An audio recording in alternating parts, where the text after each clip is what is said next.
Saudi আরবের আকাশে পবিত্র শাওয়াল মাসের চাঁদ দেখা যায়নি। সেই হিসেবে ২০ মার্চ শুক্রবার ঈদ উল ফিতর উদযাপন করবেন সৌদি আরববাসী। সৌদির আকাশে চাঁদ অনুসন্ধানের পর সৌদি কর্তৃপক্ষ এমন ঘোষণা দিয়েছে বলে জানিয়েছে মধ্যপ্রাচ্য ভিত্তিক বেশ কয়েকটি সংবাদ মাধ্যম। পৃথক সেসব প্রতিবেদনে বলা হয়েছে, সৌদি আরবের চাঁদ দেখা কমিটি আজ শাওয়াল মাসের চাঁদ দেখতে পায়নি। দেশটির সুপ্রিম কোর্ট ২০ মার্চ শুক্রবার ঈদ উল ফিতর উদযাপনের ঘোষণা দিয়েছে। সৌদির পাশাপাশি সংযুক্ত আরব আমিরাত ও কাতারেও শুক্রবার ঈদ উল ফিতর উদযাপন করা হবে। এদিকে চাঁদ দেখা সাপেক্ষে বাংলাদেশের সাধারণত সৌদি আরবের একদিন পর ঈদ উদযাপিত হয়ে থাকে।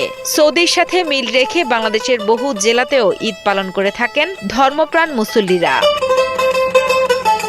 বাংলাদেশে পবিত্র ঈদ উল ফিতরের তারিখ নির্ধারণ করতে বৃহস্পতিবার বৈঠকে বসতে যাচ্ছে জাতীয় চাঁদ দেখা কমিটি। বুধবার ইসলামিক ফাউন্ডেশনের সংবাদ বিজ্ঞপ্তিতে জানানো হয়, বায়তুল মোকাররম জাতীয় মসজিদে অবস্থিত ইসলামিক ফাউন্ডেশনের সম্মেলন কক্ষে কাল সন্ধ্যা ৬টায় বৈঠকটি অনুষ্ঠিত হবে।